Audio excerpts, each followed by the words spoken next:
லோகேஷ், இங்க அதிமுகவை கடுமையா விமர்சிக்க தொடங்கி என்டிஏ கூட்டணியில் இருக்கக்கூடிய 10 கட்சிகள்ல ஒண்ணுதான் அதிமுக அப்படின்னு சொல்ல வர்றதன் மூலமா எதை நிறுவ முயற்சிக்கிறீங்க? ஒரு பிரதான எதிர்க்கட்சி தலைவராக திரு எடப்பாடி பழனிசாமி இருக்கிறார். மிக நீண்ட காலம் ஆண்ட ஒரு கட்சி. அப்படியான விமர்சனத்தை முன்வைக்கிறதுக்கான காரணம் என்ன? ரொம்ப குறைச்சு மதிப்பிடுறீங்களா அதிமுகவை? இல்ல, அந்த தப்பை மட்டும் என்னைக்குமே தாவைக்கா செய்யாது. தாவைக்கால ஆரம்பத்தில் விஜயனா ஒரு ஸ்டாண்டு சொன்னார். இந்த வாட்டி எலெக்ஷன் டிவிகே vs டிஎம்கே அப்படின்னு சொன்னார். அன்னைக்கு ஆப்டிக்ஸ் அப்படி இருந்தது, அன்னைக்கு நிலவரம் அப்படி தான் இருந்தது.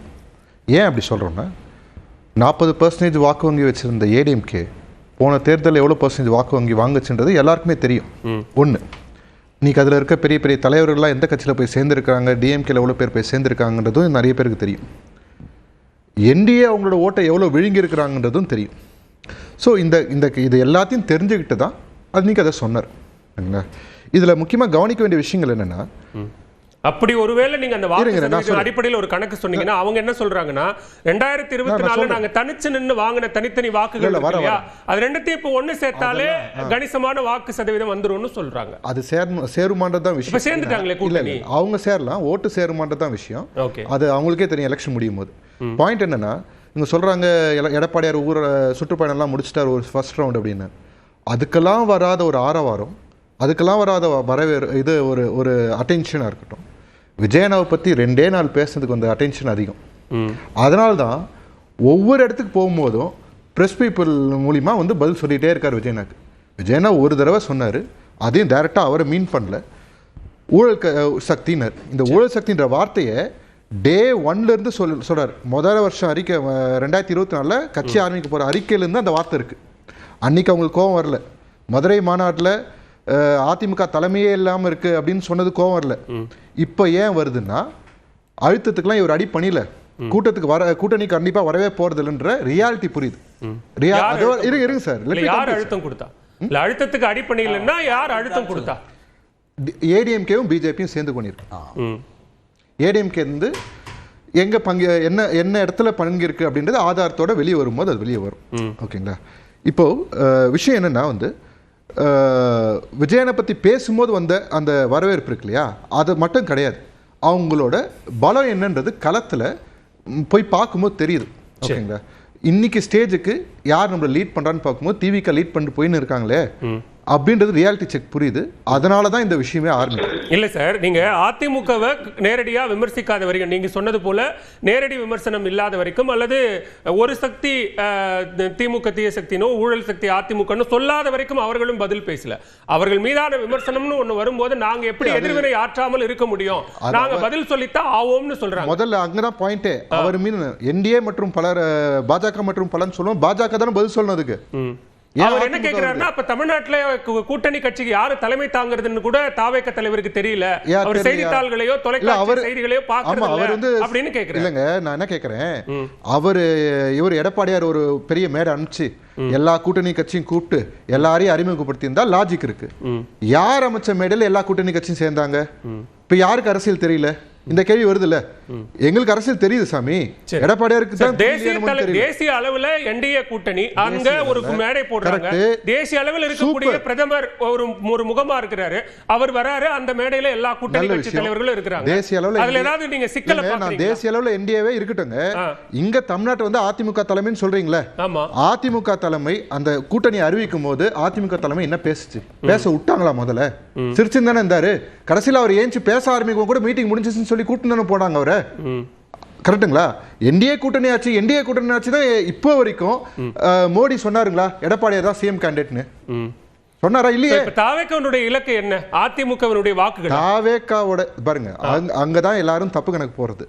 தாவேக்கா வந்தது வெறும் அதிமுக ஓட்டு எடுக்கிறதுக்கு அப்படின்னு. இன்னொரு பக்கம் வந்து ஓட் ஸ்பிளிட்டர் அப்படின்னு சொல்லிட்டு இந்த ஏடிஎம்கே டிஎம்கே இருமுனை போட்டின்னு இந்த ஆப்டிக்கை ஃபிக்ஸ் பண்றது.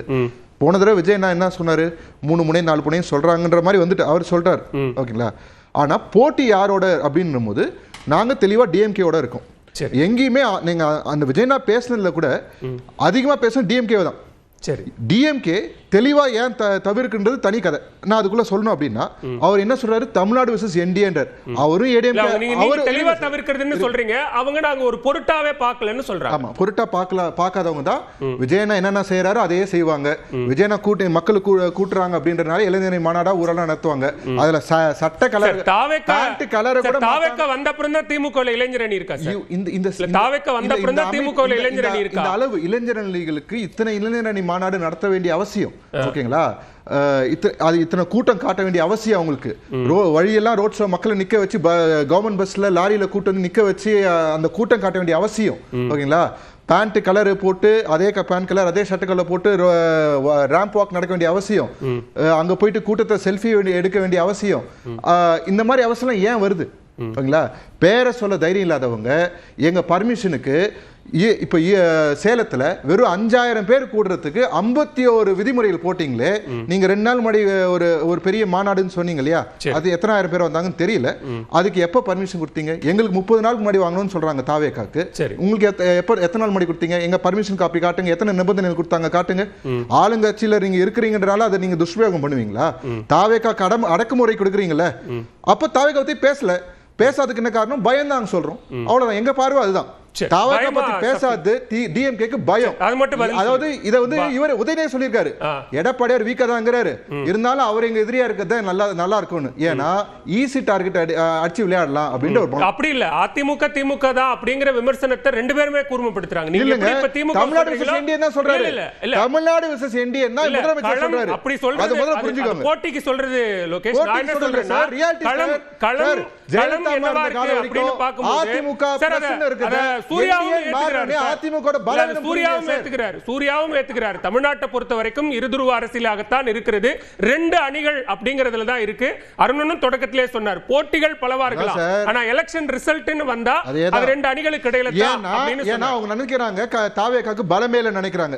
நான் என்ன கேக்குறேன், திமுக அதிமுகலையும் இன்னைக்கு 1.5 கோடி பேர் 2 கோடி பேர் சொல்றாங்களே, எத்தனை பேர் சார் உயிரோட இருக்காங்க? எத்தனை பேர் சார் அவங்க குடும்பத்துல இருக்கிறவங்க பேர்ல சேர்த்தாங்க சார்? எத்தனை பேர்? ஆனா தாவேக்கால 1 கோடி 37 லட்சம் பேர் உறுப்பினர் ஓட்டர் ஐடி வச்சிருக்காங்க, உறுப்பினர் இருக்காங்க சார். That comes to 20%. பயப்படுறீங்களா சார்? அதுக்கு மட்டும் பதில் சொல்லுங்க. சரி, பயப்படுறீங்களா? இவங்கள்ட்ட பிரச்சனை என்னன்னா, கட்சி ஆரம்பிச்சதுல இருந்து இன்னும் இவங்கள பார்த்து எல்லாருமே பயந்துருக்காங்க, பயப்படுறாங்க, பயம். இது என்ன காமெடினே தெரியல.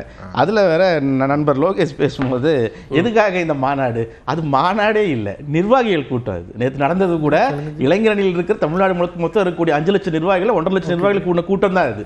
நிர்வாகிகள் கூட்டத்தை பார்த்து இவங்க மாநாடு நினைச்சு பயந்துட்டாங்க. மாநாடு மார்ச் 8 தான். இது சும்மா ட்ரெய்லர் தான் இது காமிச்சது. அதே மாதிரி நீங்க பேசும்போது நான் பேசல ஏன் பதட்டம் இருங்க. என்னன்னா அதுக்கடல பாத்தீங்கன்னா நடுவில் ஓடி வந்து லோகேஷ் பேண்ட் கலரை பாத்தீங்களா, சட்டை கலரை பாத்தீங்களா, காலர் கலரை பாத்தீங்களா, காமெடியா இருக்கு சார். ராம்ப்ல நடக்கிறாங்க பாத்தீங்களா. 2021 திருச்சி மாநாடு பார்க்கல நினைக்கிறேன் லோகேஷ். அப்ப முதல்வர் ராம்ப்ல எப்படி வந்தாருன்னு சொல்லிட்டு ஒரு பார்க்கல நினைக்கிறேன். இதெல்லாம் எங்களை பார்த்து நீங்க காப்பி அடிச்சு உட்காந்துக்கிட்டு, அதான் இவங்களுக்கு பிரச்சனை என்ன தெரியுங்களா? இவங்கள பார்த்தா பயம், இவங்கள பார்த்தா எல்லாருக்கும் காப்பி அடிக்கிறாங்க. எடப்பாடி அவர்கள் வந்து சட்டை மடை கூட விஜய் பார்த்து பண்றாரு. விஜய் நோக்கி இளைஞர்கள் சக்தி ரொம்ப அதிகமா வந்துட்டாங்க. அதுதான் சார், அதனால நீங்க பதட்டப்படுறீங்க. இல்ல நான் அதுதான் பாலா சார் கேட்கிறேன். இவங்க வைக்கக்கூடிய அந்த இளைஞர் நரேட்டிவ் யாரு? தமிழ்நாட்டில் இருக்கிற ஒட்டுமொத்த இளைஞர்களையும் கேவலப்படுத்துறாங்க. தமிழ்நாட்டில் இருக்கிற ஒட்டுமொத்த இளைஞர்களும் விஜய் ஃபேன்ஸ் சொல்லிட்டு கேவலப்படுத்துறாங்க இளைஞர்களை. என்னுடைய கொஸ்டினே அதுதான். இளைஞர்கள் யாரு? இவங்க சொல்ற இளைஞர்கள், அவருக்கு ஃபேன்ஸ் இருக்கலாம், நான் இல்லைன்னு சொல்ல. நியூஸ் 18 ஆபீஸ்க்கு உள்ளேயே விஜய்க்கு ஒரு 5 ஃபேன் இருக்கலாம். அதுக்காக நியூஸ் 18 ஆபீஸ் இருக்கிற 500 இளைஞர்களும் அவரோட ஃபேன் சொல்ல முடியுமா? அவர் ஓட்டு போடான்னு சொல்ல முடியுமா? கிடையாது. This is reality.